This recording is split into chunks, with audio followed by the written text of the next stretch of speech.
You think I'll let you zone?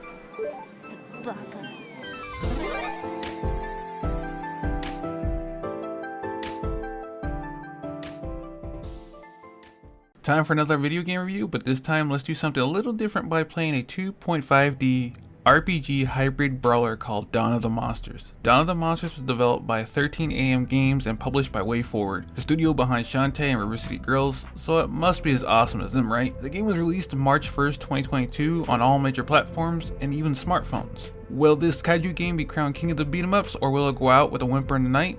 Let's find out.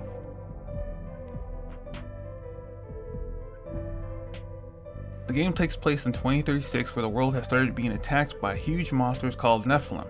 With humanity barely able to hold anything together with these attacks going on almost daily, the world is on the brink. Decades later, humans make a protection force called Dawn, Defense Alliance Worldwide Network. They try and recruit heroes for the cause like Jamila, who is the happy-go-lucky pilot of the Tempest Galahad mecha. E.G. Masamune, who is the hero Aegis Prime. He has been fighting a Nephilim on his own for the past 25 years. Home base is the Sunrise, in which orbits the Earth and reports to their captain Claire Leon, who briefs them after congratulating them on a successful mission. Initially, the plans of the Sunrise are to eliminate the infections of Nephilim to the cities across the map, but you gotta have somewhere to start, which is Toronto, Canada. E.G. doesn't like the new team because everyone on the Sunrise is either green or young, so that doesn't give him a lot of confidence that they can handle themselves in a difficult situation. E.G. has it very hard to be expected to team up with the Nephilim, Maganda, and Ganira, as he doesn't feel like any good will become of it.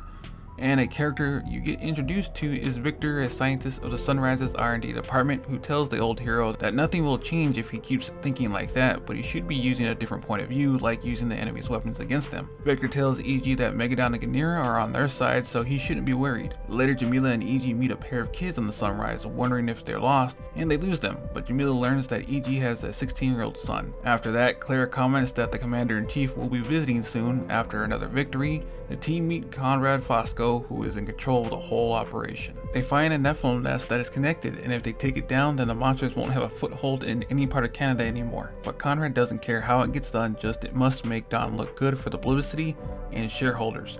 After finding the nest, they run into Monarchs, leader Nephilim, that are stronger and guard the nesting area from intruders. After luring the Monarch out for a brawl and destroying it, Toronto is safe from Nephilim for now. Next is South America, where a large horde has been discovered. It's strange because the region hasn't been attacked at all before and never had any monarchs show up either. The Sunrise provide backup because local authorities cannot fight back against the monsters on their own. Unfortunately, nothing is what it seems, as Conrad is talking about damage control to Captain Claire and delays operations in Cairo until the current problem is fixed. Jamila starts talking to Claire that something isn't right when monsters appear after something goes wrong in Dawn-controlled areas. Claire tells the unfortunate truth that Dawn has only gotten so far to where it is because Syncor and Dawn's interests align with fighting monsters makes a lot of money. To not blindly trust Conrad or Syncor. E.G. is watching Megadon and Ganira when one of the kids shows up. E.G. learns his name is Kiwa, and he starts to talk to him about are Megadon and Ganira thinking beings, and what if he's thinking about it all wrong. Jamila runs into Kohara and she asks what is she doing. Jamila makes her own tune-ups on Galahad because she wants to make sure nothing goes wrong, and if it does, she can't blame it on another person. Kohara figures that she really hates the Nephilim.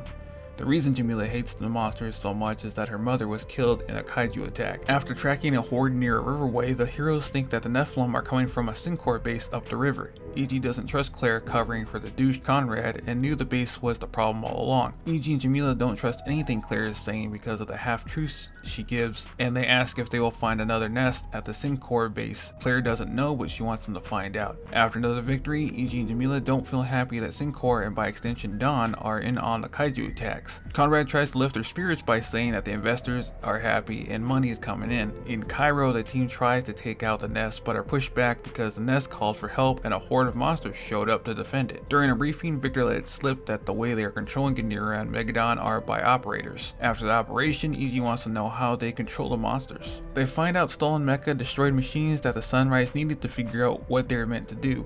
Later, Conrad tells the crew that he's behind them on this, and if they don't figure it out soon, it will look bad on Syncor. After finding the rogue atom, it self-destructed, but back at base, Conrad wants a report, but nothing was left of the mecha. After everything, E.G. and Jamila want to find the operators of Megadon and Ganira, but where do they start? They find the Monarch, but can they destroy the nest before it gets there? After that, they fight the monarch, who has a horde around it. And then after defeating the next monarch, Eiji and Jamila find who the operators of the allied Nephilim are. The heroes rush to Claire and they want answers because they found kids plugged into a machine that controls the kaiju. Eiji and Jamila are pissed that Dawn is holding kids in a space station in an attempt to control monsters, but Claire tells them there would be no hope if it weren't for them, and Eiji thinks that Claire wants to say that the ends justify the means, which is just plain wrong. Claire doesn't know why only twin children can control the monsters, but doesn't care either because without them, millions would have died. She tells the pair that they're well fed and being well educated as well, but if they want to expose them for child endangerment, go right ahead, she won't stop them. Eiji wants to know why those two, and Victor says they found a way to focus their telepathy to certain Nephilim and bond them together, but does it have to be kids? For some reason, yes. As the kids age, the power weakens, then it's lost, so they're on borrowed time. Kiwa and Kohara are officially on the team by then. Next is the last target in Japan, their monarch. Claire has a basic plan to thin the monsters out so they have a shot at the nest, then deal with the monarch. Conrad introduces himself to Kiwa and Kohara and that the job for them today is to kill a horde of Nephilim that are in downtown Tokyo. But they will not be alone, as Adams will be there to help them as well. Claire tries to calm Jamila's rage at killing all Nephilim because there is more to life than just revenge, and tells her that her partner was left in a coma and you should keep hitting things because bad things happen in the world. It would be like her hitting cars because an accident happened. Things happen, we just gotta keep going. Jamila should make peace with herself for what had happened. Mount Fuji's home to the nest and the monarch, but there's no update on the machine they found from Syncor, so they must fight to find the nest. After diversions so they can get rid of the nest, the monarch around Mount Fuji is ready to be taken down. It turns out Syncor is creating these incidences around the world with machines so they can call the monsters like the nests. After Syncor tried to paint the Sunrise team as the ones behind the failed attempts at killing the final monarch, they take matters into their own hands to fight the last monarch themselves. After destroying the last kaiju, the team celebrates a hard-earned victory with activity slowing down around the world. The team finds out that Syncor were going to use the emitters to stir up Nephilim to major cities so they can sell the atoms and make a hefty profit for protection. Claire has the info to bring to officials about what Syncor is doing, so she has a shuttle to Earth, but unfortunately it was ambushed by atoms and shot at, causing it to explode, killing Claire in the process. Just when they thought it was over, they find out that there's a large energy spike deep in the Atlantic Ocean, and to make matters worse, monsters are appearing on land near the energy. Whatever it is, it's much stronger than a nest. The Nephilim were a warning that, if not listened to, would welcome the Harbinger. The team head down to deal with whatever is coming. Down in the ocean, they find a Syncor base stationed near the energy spike. We find out that Syncor's plan is to keep the portal open for Nephilim to keep invading to get more power and money, because without it, everything dries up if it closes. As the Harbinger appears, it comes for Conrad and he is never seen again. But it's time for Team Sunrise to save the day. After the battle, Maganda and Ganira freak out. Ichi tells the kids to make them stop, but Kiwa and Kohara said they can't because they don't control them. They just give them suggestions. But with the Harbinger gone, they don't need to team up anymore and leave. After everything, Ichi and Jamil save the day but go MIA and the Nephilim are gone.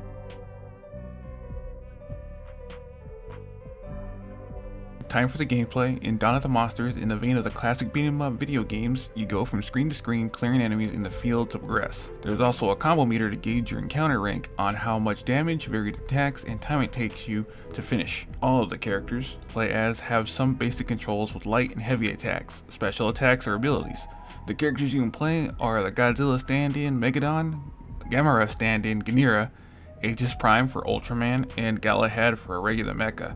Each one of them have their own playstyles and combos because in this game you technically can't mash because there's a cooldown after 3 light attacks, but you can say do like 3 light attacks into a heavy attack or a launcher, then go into a special attack. Let's start with Megadon, the Red Godzilla lookalike, who is pretty straightforward with his kit, where he is flexible but isn't very fast. Some of his rage attacks are pretty cool, like Heat Breath, which has him shoot fire from the mouth, or Flex, in which it's a passive buff where all attacks for a limited amount of time do more damage.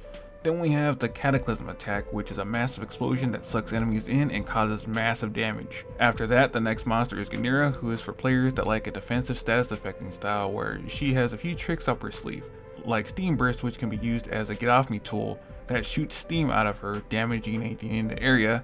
Also being hit with Drench, which lowers damage done to her. Exoskeleton allows her to tank one attack for no damage, but when the shield breaks, it will do some damage to anything in Ganira's radius. Last is Summon Minion, where if they are caught in a summon, it does some damage. The minion will attack anything that is a threat to her and will fight alongside her as well. And has a nice side effect that as Gamera gets stronger through the stories, so too does the minion as they scale to her. Her Cataclysm is a massive tsunami that damages everything in the area, while also boosting Ganira and any allies' defense if hit by the wave. Tempest Galahad is the ranged character of the group that has some options to keep monsters at bay, like the micro burst shot where it knocks back and stuns enemies before firing a burst volley of rounds. But her best ability is Reload, where you can manually reload her gun with special bullets that allow Galahad to use more powerful attacks at the cost of a bullet. Last but not least is Aegis Prime.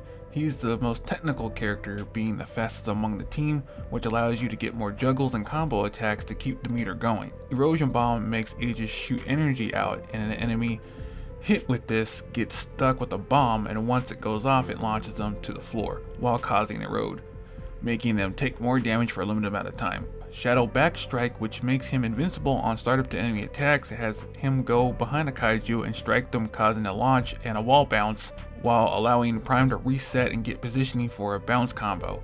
Zen Stance can cancel any action Prime is doing and resets to neutral, but has the effect to temporarily increase attack speed. His Cataclysm is a short range punch that causes massive damage on impact and detonates a shockwave, launching any enemy not hit back. There is the augment system that you're introduced to after the first time you meet Dr. Victor. They can give stat buffs or passive buffs to your character. Any of the 4 can equip up to 3 at any time to give things like light attacks, take extra health from enemies and give it to you, or you can deal out double the damage, but you take twice as much as well. So it's best to rotate these augments regularly to help with your playstyle.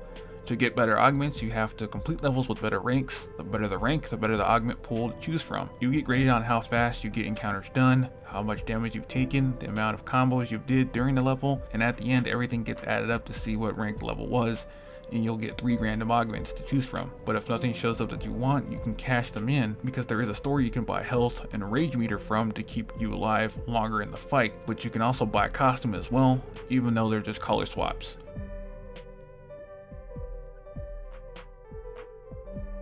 Dawn of the Monsters is pretty interesting that they try to give a brawler about monsters, RPG, and fighting game mechanics, which isn't very new, but hasn't been explored much. So the story is by the books, it's serviceable, but I didn't find myself getting attached to any one of them. And the death of Captain Claire didn't make me feel anything but get a chuckle, because I didn't like her or her attitude that the ends justify the means, because without corporate backing, Earth would be screwed, so just ignore the horrible things that Syncor is doing behind the scenes, because you should be grateful they gave us giant robots to fight with. That part fell flat to me, but the combat is really fun, and they have challenges after you are done with the story to polish your skills, or as of this review, they have a DLC update that allows you to play new Game Plus modes at harder difficulties and a new DLC character. Right now, Dawn of the Monsters is $29 on Steam, with the Arcade Edition and extra character being an extra $7, so just shy of 40 bucks. It's a fun short battle through cities fighting monsters, but I would probably wait until a sale if an 8-hour story for a beat 'em up isn't worth $40 to you. I give Dawn of the Monsters a 7.5 out of 10.